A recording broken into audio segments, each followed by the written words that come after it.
गोविंद दोनों खड़े, किसके लागू पाए। बलिहारी गुरु आपना जिन, गोविंद दियो मिलाए। परमपिता परमात्मा कबीर देव कबीर साहिब अल्लाहु अकबर जी की असीम कृपा से इस कलयुग के अंदर ऐसे शुभ समागम प्रारंभ हुआ करते हैं। वो आत्माएं बहुत ही पुण्य कर्मी प्राणी हैं जो इस सत्संग के अंदर पार्टिसिपेट करती हैं, जो इसमें पहुंच जाती हैं, भाग लेती हैं। बहुत ही पुण्य कर्मों से जन्म जन्मांतर के अच्छे शुभ कर्मों के परिणाम स्वरूप इस प्राणी को मानव शरीर प्राप्त होता है। मानव शरीर प्राप्त करके बहुत ही पुण्यकर्मी और प्राणी जो होते हैं, मानव शरीर में भी जो अत्यधिक पुण्यकर्मी प्राणी होते हैं, शुभ संस्कारी होते हैं, उनको सत्संग प्राप्त होता है।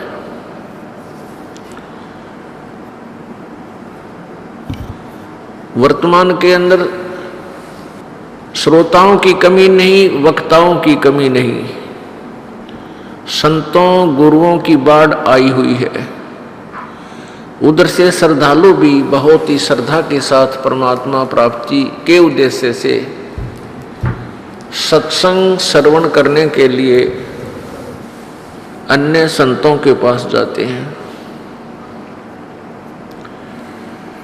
उन अन्य संतों के पास सत्संग नहीं है। सत्संग का अर्थ होता है सत्य, जहां पर सत्य ज्ञान प्रचार होता हो। सत्य ज्ञान कौन सा है? जो हमारे सदग्रंथों में विद्यमान है। सदग्रंथ कौन कौन से हैं? पवित्र कबीर देव कबीर साहब उस सच्चिदानंद घन ब्रह्म की अमृतवाणी अर्थात पांचवा वेद, पवित्र चारों वेद, पवित्र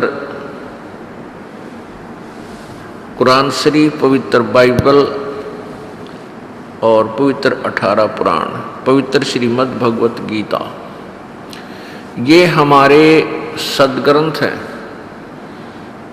ये हमारे सिलेबस है, ये हमारा पाठ्यक्रम है उन पुण्यात्माओं का जो परमात्मा प्राप्ति का प्रयत्न करते हैं, जो स्टूडेंट हैं, श्रद्धालु हैं, डिवोटी हैं। और जो टीचर सिलेबस से बाहर की बातें, बाहर का ज्ञान, बाहर की थ्योरी, सिद्धांत, मनमुखी कहानियाँ जो विद्यार्थियों को सुनाते और समझाते हैं, वो टीचर ठीक नहीं। वो विद्यार्थियों के भविष्य के नाशक हैं, वो गुरु पद के अधिकारी नहीं हैं। इसी प्रकार जो संत जो गुरु पद प्राप्त करके और शास्त्रों के विपरीत ज्ञान देते हैं, सदग्रंथों से विरुद्ध ज्ञान देते हैं, जिनको कुछ भी पता नहीं सदग्रंथ में क्या बताते हैं, वो संत ठीक नहीं, वो गुरु नहीं है। वो दुश्मन है इस मनुष्य जीवन के, शत्रु है इस अनमोल जीवन के। वो कीड़े हैं, जैसे फसल को कीड़ा खा जाता है, उसको नष्ट कर देता है। वो ऐसे गुरु हैं, ऐसे संत हैं जैसे अमर बेल होती है। आपने अमर बेल देखी होगी, वह कैसी होती है? एक पीले से कलर की बेल होती है जो वृक्षों के ऊपर होती है, और उस बेल के अपने बहुत कम पत्ते होते हैं। वो वैसे पतली सी होती है जैसे धागा सा होता है, जैसे ये सूत होता है, ये राजमिस्त्री प्रयोग करते हैं, इतने मोटा होता है। और वो पीली सी बेल पूरे पेड़ के टहनियों के, छोटी छोटी शाखाओं के और डार के लिपट जाती है, उसके चारों तरफ लपेटे लगा लेती है। वो ऐसी लगती है जैसे ये बहुत ही प्यार करती है इनसे, वृक्ष से, और वो उसके सारे आहार को चूस रही होती है, नष्ट कर रही होती है, और वो वृक्ष सूख जाता है, नष्ट हो जाता है। ऐसे ही ये संत जो नकली गुरु, नकली संत, नकली महर्षि हैं, इनकी बोलने की शैली, इनके जो है व्यवहार से ऐसा लगता है जैसे बहुत ही अच्छी आत्मा है और इनका उद्देश्य बहुत ही परोपकार का है, लेकिन वो उन शिष्यों के ऊपर, अपने अनुयायियों के ऊपर वह अमर बेल की तरह लिपटा हुआ है, उनके जीवन को नष्ट कर रहा है।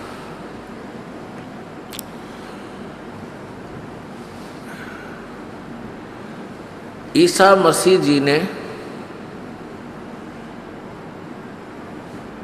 कहा था कि जिन गुरुओं को तुम अच्छे मानते हो और जिनके पास तुम जाकर के अपना कल्याण चाहते हो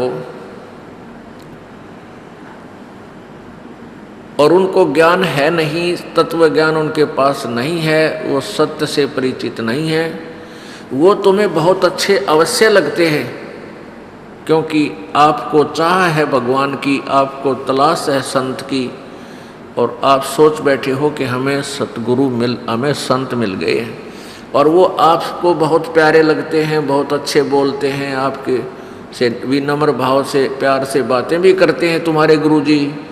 वो ऐसे हैं जैसे तुम्हें वो भेड़ दिखाई देते हैं, यानी बहुत शरीफ, बहुत ही अच्छी, लेकिन वो भेड़िए हैं जो तुम्हारे जीवन को खा रहे हैं।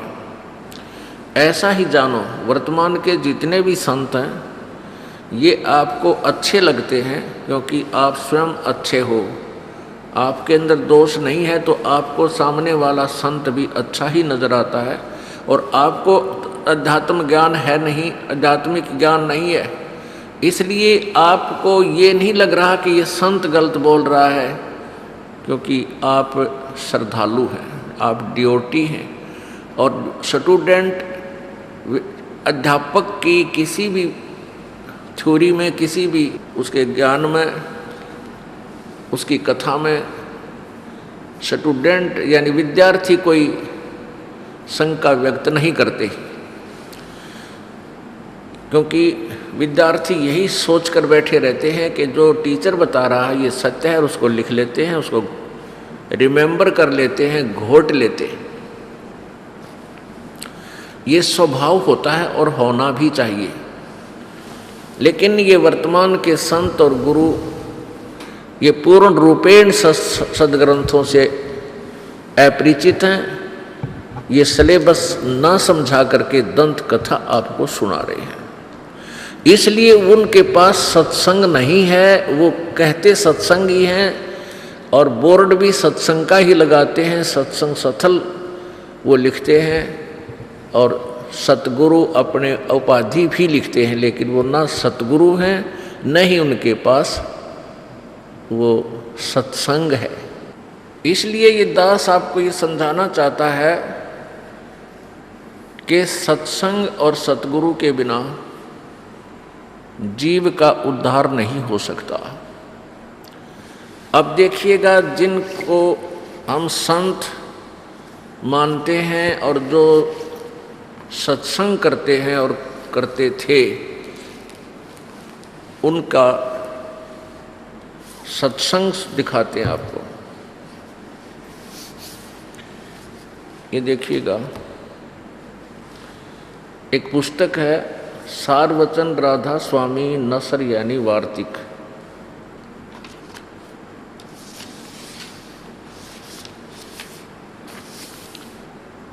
ये वही पुस्तक है जिसको परम पुरुष पूर्ण धनी स्वामी जी महाराज ने जबान मुबारक से फरमाया यानी स्वामी जी महाराज यानी शिवदयाल जी महाराज जो कि फाउंडर ऑफ राधा स्वामी पंथ यानी राधा स्वामी पंथ के प्रवर्तक हैं, उनके वचन हैं सो सत्संगों में सुनाया करते थे। और जो बाई इज्जत राधा स्वामी ट्रस्ट द्वारा छपाई गई है।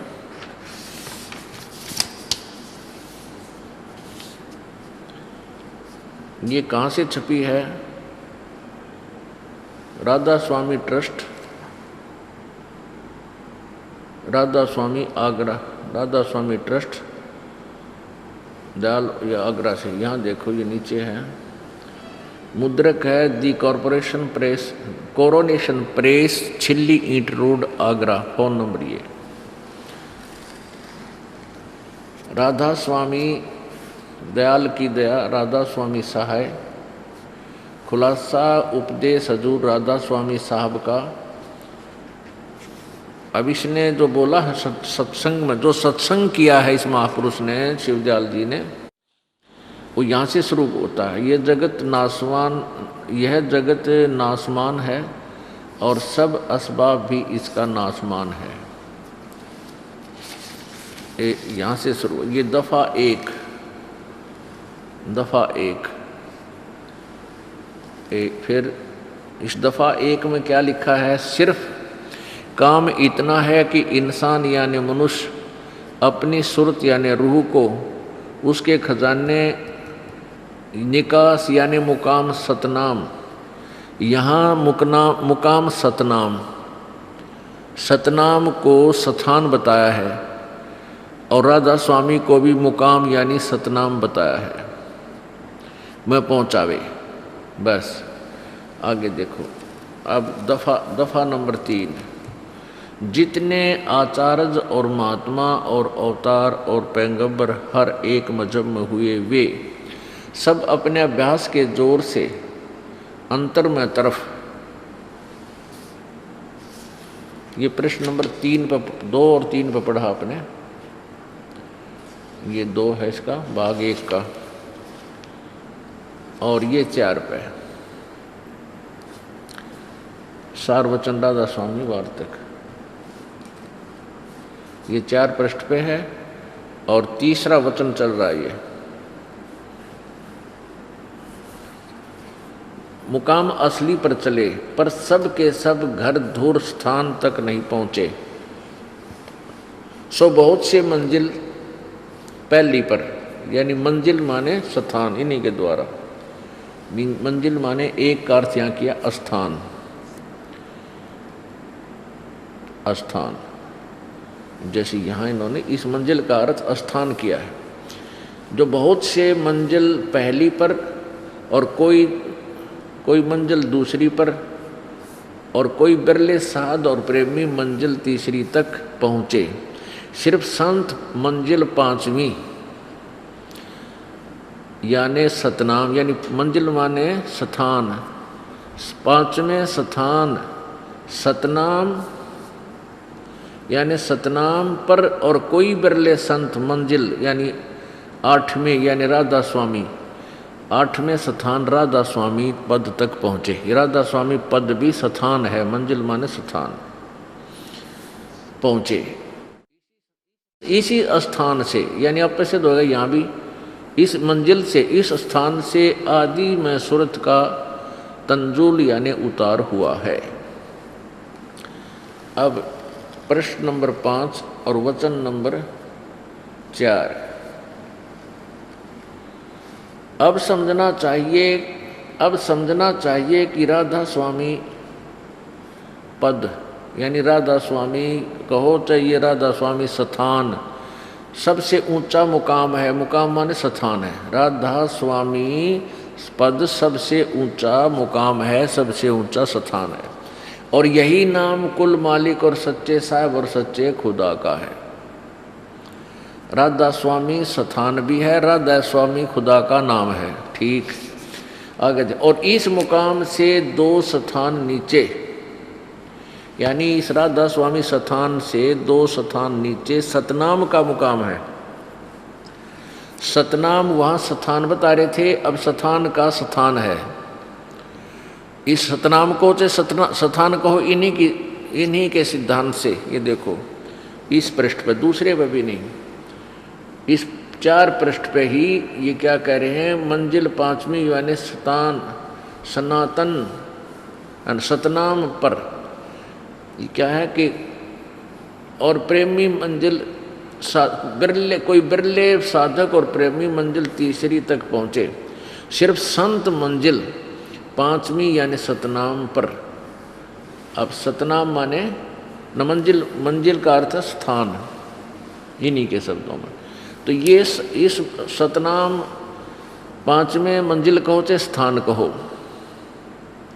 5वें स्थान पर। और ये क्या कहते हैं यहाँ पर, और ये राधा स्वामी मंजिल यानी मंजिल 8वें स्थान राधा स्वामी पद। तो यहाँ क्या कह रहे हैं कि अब समझना चाहिए कि राधा स्वामी पद, राधा स्वामी स्थान सबसे ऊंचा स्थान है, स्थान सबसे ऊंचा स्थान है। राधा स्वामी पद यानी राधा स्वामी स्थान सबसे ऊंचा स्थान है, यानी फिर यही नाम कुल मालिक और सच्चे साहिब और सच्चे खुदा का है। यानी ये राधा स्वामी को स्थान भी है यो, और नाम भी है सच्चे भगवान का और सच्चे खुदा। और इस मुकाम से यानी स्थान से 2 स्थान नीचे सतनाम का स्थान है। अरे थारा गजब हुई। अब सतनाम खुद स्थान है, फिर इसका क्या स्थान होता। अब धरती की धरती, अब पृथ्वी एक स्थान है, और पृथ्वी का फिर स्थान क्या होगा, पृथ्वी पर पृथ्वी। यानी इसी प्रकार कहते हैं मुकाम सतनाम का स्थान है। जब स्थान ही है, एक प्लाट है, उस प्लाट का के प्लाट होता। तो पुण्यात्माओं आगे देखो, और फिर आगे तोड़ पड़ रखे इसमें 4 में। अब समझना चाहिए कि राधा स्वामी पद सबसे ऊंचा मुकाम है। आए है यह स्थान कह रहे हैं, और फिर कहते यही नाम कुल मालिक और सच्चे साहेब और सच्चे खुदा का है। इस राधा स्वामी स्थान से 2 स्थान नीचे सतनाम का स्थान है, यानी सतनाम का स्थान। यह सतनाम को स्थान भी कह रहे हैं, फिर स्थान का स्थान है। और इस सतनाम को आगे क्या क्या बोला है। अब सतनाम का स्थान क्या हो गया, अब खुद यहाँ सतनाम को पहले 4 पे सतनाम को स्थान बता रहे हैं। सिर्फ संत मंजिल यानी स्थान, ये मंजिल का अर्थ इन्होंने यहाँ स्वयं स्थान किया है। मंजिल माने स्थान, तो इसका अर्थ है मंजिल माने स्थान, यानी मंजिल सिर्फ संत मंजिल 5वीं यानी सतनाम, यानी 5वें स्थान। मंजिल कहो चाहे स्थान, सतनाम कहो चाहे स्थान कहो या मंजिल कहो। तो यहाँ तो स्थान बोल रहे हैं, इसी स्थान से, इसका अर्थ स्थान। तो कहते हैं सतनाम का स्थान। अब स्थान का स्थान है, इनका सत्संग सुना रहा हूँ आपको, इन नकलियों का। और जिसको सत्संग समझकर प्राणी वहाँ जाते हैं, सत्संग नहीं है वो कुसंग है। अब देखना, और इस सतनाम के विषय में आगे डिफाइन किया है, कितना लंबा चौड़ा। और आगे इसको विस्तार से कहा है कि सतनाम का मुकाम है जिसको, यानी सतनाम को और क्या क्या बोला है, जिसको संतों ने सतलोक और सचखंड और सारसबद और सतसबद और सतनाम और सतपुरुष करके बयान किया है कोई सिर पैर इनके सत्संग का। अब सतनाम का मुकाम है, और इस सतनाम को स्थान भी कह रहे, कहते इस स्थान को, इस सतनाम को संतों ने सतलोक भी कहा है सतनाम को, और सचखंड भी, और सार शब्द भी, और सत शब्द भी, और सतनाम भी, सतनाम को सतनाम भी, और सतपुरुष भी कहा है करके बयान किया है। आगे देखो, इतना आगे देखो। इससे मालूम होगा कि यह 2 स्थान यानी सतनाम और राधा स्वामी, ये 2 स्थान विश्राम संत और परम संत के हैं। और संतों का दर्जा इसी सबब से सबसे ऊंचा है। इन स्थानों पर माया नहीं है और मन भी नहीं है, और ये स्थान कुल नीचे की स्थानों और तमाम रचना के मुहित हैं, यानी सब रचना इनके नीचे और इनके घेरे में है। राधा स्वामी पद को अकय और अनाम भी कहते हैं। राधा स्वामी स्थान को अकय लोक और अनाम लोक भी कहते हैं, क्योंकि यही पद अपार अनंत और अनादि है, और बाकी के सब मुकाम इसी से प्रगट यानी पैदा हुए हैं, राधा स्वामी तय। और यह सच्चा लामकान, जिसको स्थान भी नहीं कह सकते, इसी को कहते हैं। अरे वाह, सच्चा लामकान। लामकान माने जैसे लाजवाब, जिसका कोई जवाब ना हो, अब कहते हैं ये इसको स्थान भी नहीं कह सकते, सच्चा स्थान भी नहीं कह सकते, यह सच्चा लामकान। लामकान माने लाजवाब, जिसका कोई जवाब ना हो, यानी इसका कोई स्थान ना हो, और इसी जिसको स्थान भी नहीं कह सकते, और इसी को कहते हैं। तेरा गजब हुई अपने आत्माओं। ये तो सत्संग आपने सुन लिया एक राधा स्वामी पंथ के प्रवर्तक परम धनी हजूर स्वामी जी शिवदयाल जी महाराज का यो सत्संग, और इसी से एक अलग से ब्रांच बनी है सच्चा सौदा सिरसा, डेरा सिरसा वालों का, जिनको धन धन सतगुरु भी कहते हैं। उन्होंने क्या कमाल किया है, और देखो, क्योंकि यो एक ही उसी शिवदयाल जी महाराज जी के विचारों पर आधारित ये धन धन सतगुरु वाले संत हैं, उन्हीं के ज्ञान से आधारित हैं। और ये भी सचखंड सतलोक का ठेका ले रहे हैं, राधा स्वामी वाले भी सतलोक और सतपुरुष का ठेका ले रहे हैं, और ये धन धन सतगुरु वाले भी। ये देखिएगा, ये पुस्तक है सचखंड की सड़क। अब इनमें ज्ञान तक इसे ना आया को नहीं, ये बुरा हाल कर रखा है इनके श्रद्धालुओं ने, उन्हें लाकर डाली हमारे पास। ये धन धन सतगुरु तेरा ही आसरा, सचखंड की सड़क है। पुस्तक का नाम तो ऐसा है ना, पहला भाग। और इसके लेखक कौन है? दासन दास हजूर महाराज सतनाम सिंह जी। हजूर महाराज सतनाम सिंह जी, डेरा सच्चा सौदा सिरसा हरियाणा, ये इसके लेखक है। और इसके ये 226 पृष्ठ पे, सचखंड की सड़क 226 पृष्ठ पे, और ये भाग पहला है, सचखंड की सड़क है, पृष्ठ 226 है। इस शब्द का अनुवाद किया है, अलख अनामी आया सारे देश छोड़ के जी, छोड़ के मैं आया रे तेरे लिए प्यारे देश छोड़ के। आगे इसका अनुवाद किया है, यानी क्या, अलख अनामी आया सारे देश छोड़ के जी, छोड़ के मैं आया रे तेरे लिए प्यारे देश छोड़। इसका अनुवाद कराया है। त्रिलोकी स्थूल सूक्ष्म और कारण, इसको त्रिलोकी का है। ये है तरह के जो भैया, त्रिलोकी तक की सारी रचना काल निरंजन ने की है। अब संतों का देश सचखंड या सतलोक है, बिल्कुल ठीक, और वही सतपुरुष या आदि पुरुष का स्थान है।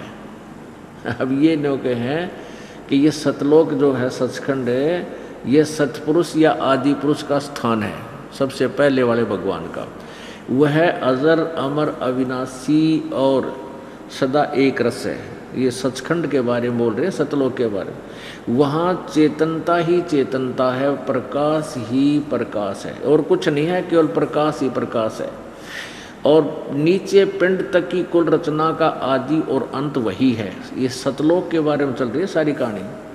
और उसी को, यानी सतलोक को, उसी को सतनाम, सत शब्द और सार शब्द कहा जाता है। ये है इनका सत्संग। इन कह का बिना मेरा इन दोनों पंथों के प्रवर्तकों को, ये सतनाम जी महाराज जो हैं, ये श्री बलोचिस्तानी शामस्ताना जी के सीधे दूसरे उत्तराधिकारी हैं और सतनाम सिंह जी द्वारा ये वचन है। और ये वचन वही हैं राधा स्वामी पंथ के प्रवर्तक श्री शिवदयाल जी महाराज के वचन है। अब देखिए, ये तो आपने आगरा से प्रकाशित पढ़ा। अब देखो इसमें व्यास से प्रकाशित सार वचन राधा स्वामी वार्तिक हजूर स्वामी जी महाराज राधा स्वामी सत्संग व्यास से। प्रकाशक है जगदीश चंद्र सेठी, सेक्रेटरी राधा स्वामी सत्संग व्यास, डेरा बाबा जयमल सिंह, पंजाब। और ये कहाँ से प्रकाशित है? पहला संस्करण 1961 में और 16वां 2003 में। मुद्रक है लक्ष्मी ऑफसेट प्रिंटर, दिल्ली। इसमें भूमिका में लिखा है कि सार वचन राधा स्वामी वार्तिक हजूर स्वामी जी महाराज के वचनों का संग्रह है। ये वचन सत्संगों तथा अन्य चर्चाओं के दौरान सत्संगियों ने नोट किए थे। स्वामी जी महाराज के परम धाम सिधारने के कुछ वर्ष बाद इनका संग्रह करके पुस्तक रूप में छपवाया गया। सन 1902 में बाबा जयमल सिंह जी महाराज ने सार वचन राधा स्वामी वार्तिक को पहली बार गुरमुखी लिपि में छपवाया, पंजाबी में। प्रस्तुत पुस्तक उसी प्रथम गुरमुखी संस्करण के अनुसार है और अब इसका हिंदी संस्करण प्रकाशित किया जा रहा है। अब ये जो आपने देखा, ये जो हिंदी में आपको सुनाया जा रहा है, पढ़ाया जा रहा है, ये 1961 में तो पहली बार छपा और 1902 में पंजाबी में छप चुका था और 1902 से इसको पढ़ते हुए आ रहे हैं, यानी 108 वर्ष से। और आज तक किसी श्रद्धालु ने, क्योंकि श्रद्धालु तो स्टूडेंट हैं और वो टीचर की व्याख्या पर टिप्पणी नहीं कर सकते, उनकी इतनी बुद्धि नहीं होती।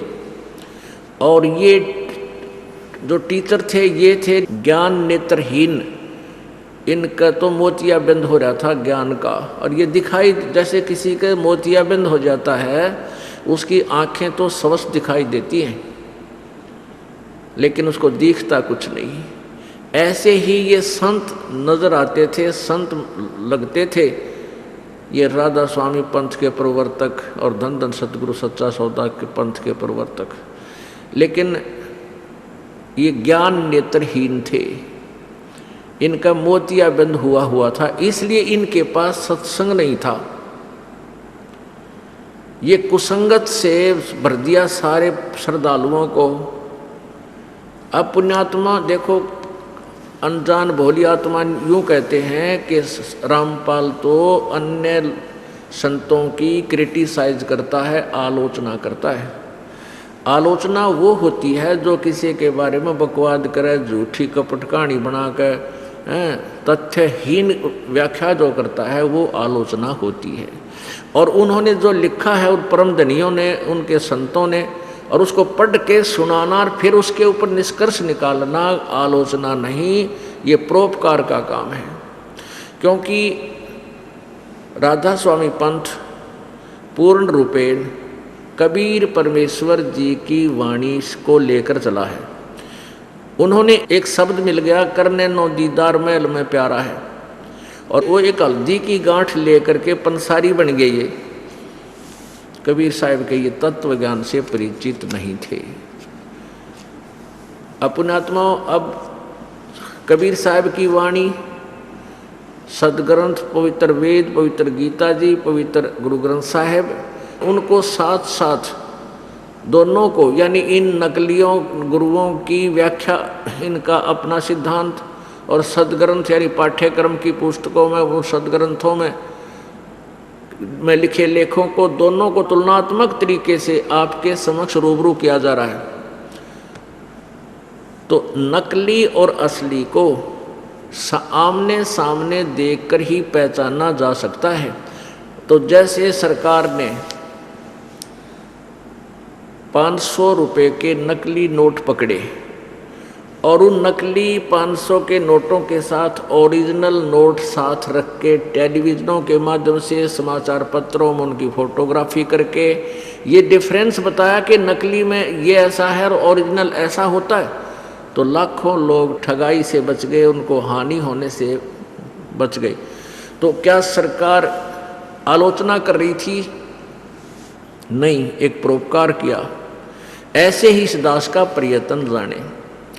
अब वैसे समझदार बच्चे जो राधा स्वामी पंथ में, धन धन सदगुरु पंथ में इन अज्ञानी संतों के फंसे पड़े थे, अब इस तरह के तुलनात्मक प्रयत्न को देखकर अब ये कबीर साहब की जय जयकार करने लग गए और यहाँ आने लग गए और काल के दूतों से पीछा छुटवा लिया। अब क्या हुआ? अब उन नकली संतों के उस डेरों में हलचल मच गई कि हमारे अनुयायी सभी उस संत रामपाल के द्वारा दिए गए प्रवचनों को सुनकर और सभी ये कहने लग गए हैं कि सच्चाई तो उन्हीं के पास है। तो उनके जो परिचर हैं और वर्तमान में गुरु लोग हैं, वो ये कह रहे हैं, भाई ये कैसे बिजली गिर गई, ये सभी संगत में खलबली क्यों मच गई, इनको कंट्रोल करो और सबको कहो कि कोई भी यहाँ कोई और चर्चा नहीं करे सत्संग में, क्योंकि वहाँ जाते ही चर्चा चलती है अनुयायियों की। कहते हैं भाई हमने ऐसा सत्संग सुना है, ऐसा टीवी पर आ रहा है, ये पुस्तक पढ़ा है, उसमें तो हमारे कोई भी मेल नहीं खा रहा है, ये हमारा ज्ञान गलत है, हमारे गुरुओं का, राधा स्वामी और धन धन सतगुरु वालों का। तो इसकी चिंता बनी हुई है। ईब उनके परिचरों को चाहिए, भोली आत्माओं को, कि वो सच्चाई को स्वीकार करें और अन्यों को भी बताएं, ना तो महापाप के भागी बनेंगे। ये 2 दिन के प्रभुता है इनकी, कोई नहीं पूछेगा जब नरक में ठोक दिए जाएंगे। तो अब ये जो पुण्यात्मा परमात्मा चाहते हैं, चाहे कितने काल के दूत के किसी संत का फंसे पड़े हैं, वो तुरंत समझकर और ऐसे आवेंगे जैसे फड़क के गहरी नींद तो जाग्या कर आदमी एकदम। और परमात्मा कबीर जी भी कहते बेरा देखा जरजरा और उत्तर चले फड़के। जैसे पहले बेड़ा होता था, बेड़े होते थे लकड़ के, फ्लोटिंग लकड़ों के ऊपर एक और घास फूसा बांध के और उसके ऊपर नदी पार करा करते, उसको बेड़ा बोला करते, बेड़ा। तो कबीर परमेश्वर जी कहते हैं कि हम अंधेरे में बैठ के उस टूटे फूटे बेड़े पर चल पड़े दरिया में, और जब सुबह हुआ देखा वो, और साथ में दूसरा बढ़िया जो ना स्वस्थ बेड़ा आ गया, जो टूट फूट नहीं रहा था, उसके डूबने के चांस नहीं थे। जब हमने रोशनी में पता चला कि जिस बेड़े पर हम बैठे हैं, जिस नौका में हम बैठे हैं, ये तो डुबोएगी, और साथ में खड़ी है दूसरी जो बिल्कुल ओके है, तो कहते हम तो एकदम फड़क के, जैसे एकदम जंप लगा गए उस दूसरी पे, उस डुबोने वाली से कूद गए, निकल गए, उससे भाग गए। तो कहते हैं जो पुण्यात्मा होंगी इस ज्ञान को सुनकर एकदम फड़क के और यहाँ आवेंगी। फड़क का माने एकदम स्पीडते, बगैर किसी विचार विमर्श के। जब ये पता लग गया ये ज्ञान नकली इनका, फिर ज्ञान के लिए वहाँ गए थे, फिर वहाँ वो वस्तु है ही नहीं और ये काल के मुंह में ले जाएंगे, तो एकदम फड़क के, यानी बहुत स्पीडते, भयभीत होकर के वहाँ से अपना पीछा छुटवाएंगे। एक भक्त ने बताया, जी हम वो राधा स्वामी पंथ के ही जाते 20-30 वर्ष से लगे हुए थे। उसने बताया जी मैंने उनको बताया नहीं था अभी कि मैंने गुरु बदल लिया है। मैं चाहता था कि वहाँ और उनके किले में सेंध लगाऊं और न समझाऊं बैठ बैठ के। ऐसा मैंने किया, पुस्तक आपकी दी इस उद्देश्य से कि भी देखो ये ज्ञान कैसा है, हमारे गुरु जी का ज्ञान कैसा है, निर्णय करो, तुम स्वयं पढ़े लिखे शिक्षित हो। तो बहुत से भक्त इस बात पर विचार कर रहे हैं और सोच रहे हैं वे सचमुच हम तक गलत फंसे हैं, और वो अपने गुरुओं से परिचरों के साथ भी चर्चा करते हैं कि ये ज्ञान क्या है, ये ज्ञान क्या है। तो परिचर गोलमोल कर देते हैं, नहीं नहीं तुम्हें नहीं पता, वो तो निंदा करता है। तो शिक्षित समाज के सामने ये इनकी बहाना कब तक चलेगा? ज़्यादा समय नहीं चलेगा। अब सभी कबीर साहब की जय जयकार करने लगे और कहते हैं भाई रामपाल संत जैसा जो ना ज्ञान नहीं, ज्ञान तो परमात्मा का है, लेकिन दास बोलकर सुना रहा है, इसलिए वो सोचते हैं कि दास का ही है। ये ज्ञान तो सदग्रंथों में विद्यमान है, दास तो as a loud speaker tape recorder काम कर रहा है। एक भक्त ने चुटकुला सुनाया, कहने लगे जी अब इनके साथ ऐसी बनेगी कि एक समय जंगल में इन शेरों के ऊपर महामारी आ गई, यानी उनको ऐसी बीमारी होगी कि शेर और शेरनी उनका रोग लग गया, वो मरण लग गए। और जो नवजात बच्चे थे, शावक थे उनके, शेर के बच्चे थे छोटे छोटे, वो अनाथ हो गए। और उनको ये राधा स्वामी और धन धन सतगुरु आड़े परिचर ठा लाए, अगुआ इनकी सेवा कराएंगे ठीक। तो उन्होंने उन शेर के बच्चों को ला करके और उनको सेवा के साथ साथ रट्टा लगा दिया कि बोलो शिवदयाल जी महाराज की जय, राधा स्वामी की जय। वह सारे उनकी जय बोला करते हैं। और एक दिन जब वो रखवाले वहाँ गए उन शेर के बच्चों के पास, तो वो सारे कबीर साहब की जय बोलते पाए। तो उन सेवादारों ने आके गुरुजी से बताया कि गुरुजी आज तो चाला हो गया, कमाल हो गया। गुरुजी ने पूछा भाई के कमाल हो गया? कि जितने भी वो शेर के बच्चे हैं सारे के सारे कबीर साहब की जय बोल रहे हैं, अब राधा स्वामी दयाल की जय नहीं बोल रहे। गुरुजी ने पूछा भाई नो के ऊपर बिजली पड़ गई, क्या बात होगी? नो बोला जी उनकी आंख खुल गई। अब उनकी आंख खुल गई, आंख खुले पाछे बोलने लग गई। पहले तो हम जैसे कहते थे वैसे ही वो कर रहे थे। तो अब इन पुण्यात्माओं की आंख खुलने लग गई, अब छोड़ देंगे वो उन नकलियों की जय बोलना, जिनका ज्ञान भी कैक है, कुछ भी पता नहीं उनको, उनके पास सत्संग नहीं। अब देखो अब व्यास जी से जो व्यास से सत्संग चल रहा है वो सुनो, व्यास का सत्संग। ये सार वचन वार्तिक, ये है प्रकाशक अभी आपको दिखा था, जगदीश चंद्र सेठी, सेक्रेटरी राधा स्वामी व्यास, सत्संग व्यास, डेरा बाबा जयमल सिंह, पंजाब। इतना ये 1961 1902 राधा स्वामी सत्संग व्यास, पहला संस्करण 1961 में, 16वां संस्करण 2003 में, और ये यहाँ से छपा है,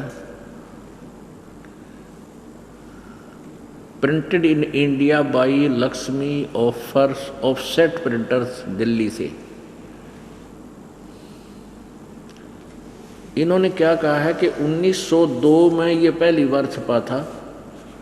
सारवचन राधा स्वामी वार्तिक हजूर स्वामी जी महाराज के वचनों का संग्रह, शिवदयाल जी के वचनों का संग्रह है। यह वचन सत्संगों और अन्य चर्चाओं के दौरान सत्संगियों ने नोट किए थे।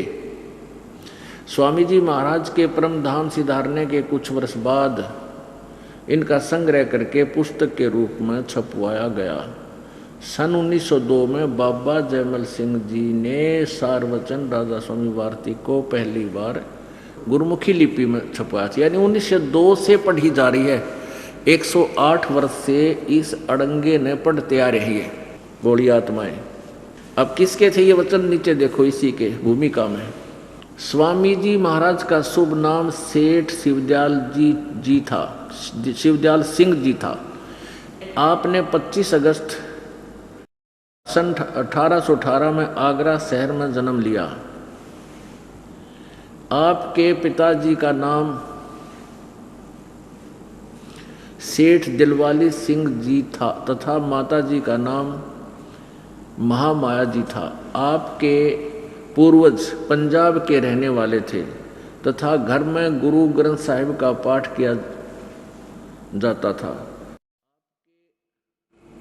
आपके माता पिता हाथरस के प्रसिद्ध संत तुलसी साहिब के भगत थे। स्वामी जी महाराज ने भी तुलसी साहब की यानी हाथरस वाले की काफी संगत की थी। बचपन से ही स्वामी जी महाराज का रुझान अध्यात्म की ओर था। आपने एक कमरे में बैठकर 17 वर्ष सुरत शब्द योग का अभ्यास किया। ये प्रश्न नंबर 6। सन 1861 में वसंत पंचमी के दिन खुले तौर पर आम सत्संग और सुरत शब्द योग का उपदेश शुरू किया। अब इसमें क्या लिखा है ये देखिएगा। राधा स्वामी दयाल की दया, राधा स्वामी सहाय, खुलासा उपदेश हजूर राधा स्वामी साहिब का। ये शिवदयाल को राधा स्वामी भी कहते हैं और शिवदयाल जी भी कहते हैं और इसको सथान भी कहते हैं। अब देखिएगा ये वचन दफा यहाँ से शुरू हुआ। 1, सिर्फ काम इतना है कि इंसान यानी मनुष्य अपनी सूरत यानी रूह को उसके खजाने और निकास यानी मुकाम सतनाम, मुकाम सतनाम और राधा स्वामी में, ये दोनों मुकाम हो गए भाई, राधा स्वामी भी और सतनाम भी। अब प्रश्न नंबर 14 पे सारवचन वार्तिक पहला भाग उज्जों का तुम वचन 3। जितने आचार्य और महात्मा और अवतार और पैगंबर हर एक मजहब में हुए, वे सब अपने अभ्यास के जोर से अंतर में तरफ मुकाम असली के चले, पर सब के सब दूर स्थान नहीं पहुँचे। जो बहुत से तो मंजिल पहली पर और कोई कोई दूसरी मंजिल पर और कोई बिरले साध और प्रेमी मंजिल तीसरी पर पहुँचे। और सिर्फ संत मंजिल 5वीं यानी सतनाम, 5वें स्थान सतनाम पर पहुँचे और कोई बिरले संत मंजिल 8वीं यानी 8वें स्थान यानी राधा स्वामी पद स्थान पर पहुँचे। ये समझो, इस स्थान से यानी सतनाम और राधा स्वामी, इस स्थान से आदि में सुरत का तंजुल यानी उतार हुआ है। बस आगे देखो। अब चौथे वचन में पृष्ठ 15 पर भाग पहला। अब समझना चाहिए कि राधा स्वामी पद सबसे ऊंचा स्थान, मुकाम माने स्थान है और यही नाम कुल मालिक और सच्चे साहिब और सच्चे खुदा का है। इस मुकाम यानी इस स्थान से 2 स्थान नीचे, राधा स्वामी से 2 स्थान से राधा स्वामी स्थान से 2 स्थान नीचे सतनाम का मुकाम है। अरे सतनाम को यहाँ तो तुम मंजिल कह रहे हो, स्थान कह रहे हो हैं, और यहाँ सतनाम का स्थान है, स्थान का स्थान है। ठीक है, इसको जिसको यानी सतनाम पर गाटा जोड़ा बना इन आगे, जिसको संतों ने सतलोक, सतनाम को सतलोक, सचखंड और सारसबद और सतसबद और सतनाम और सतपुरुष करके बयान किया है।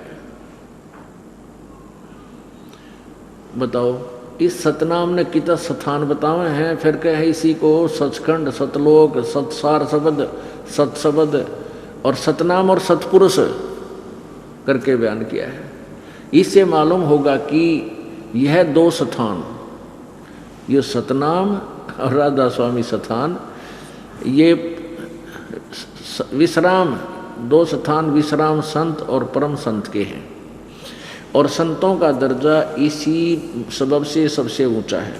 इन स्थानों पर माया नहीं है और मन भी नहीं है, और यह स्थान कुल नीचे के स्थानों और तमाम रचना के मुहित है और है, यानी सब रचना इसके नीचे और ये घेरे में है। आगे देखो, राधा स्वामी पद, इस राधा स्वामी स्थान को अकै अनाम भी कहते हैं, क्योंकि यही पद अपार अनंत अनादि है।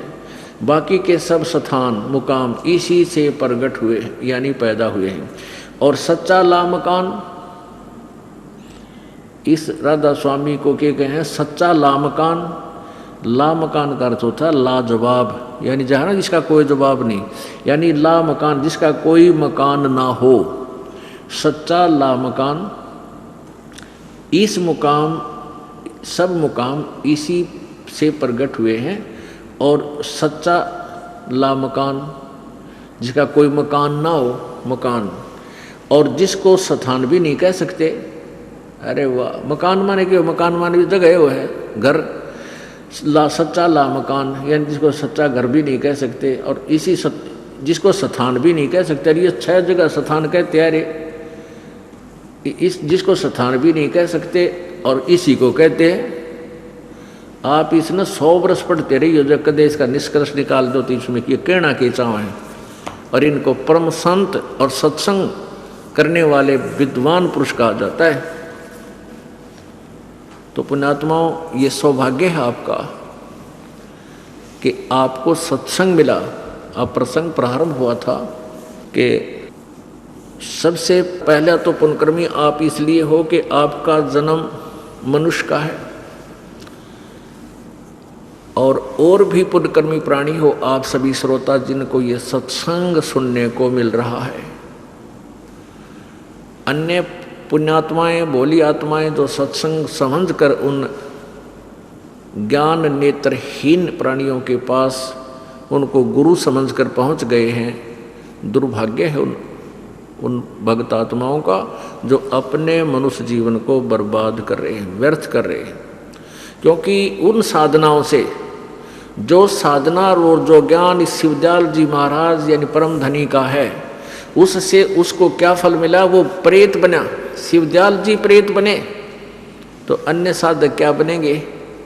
वो तो बहुत पुण्यकर्मी प्राणी थे पिछले जन्म जन्मांतर के, जो उनकी वचन में शक्ति थी, बहुत से लोग उसके साथ लग गए, और जैसे पिछले जन्म के पुण्य थे जब तक वो चले तो उसका खूब बोलबाला रहा, और अंत में जब बैटरी डिस्चार्ज होगी उसके पुण्य अक्षीण हो गए और स्वयं भूत बना।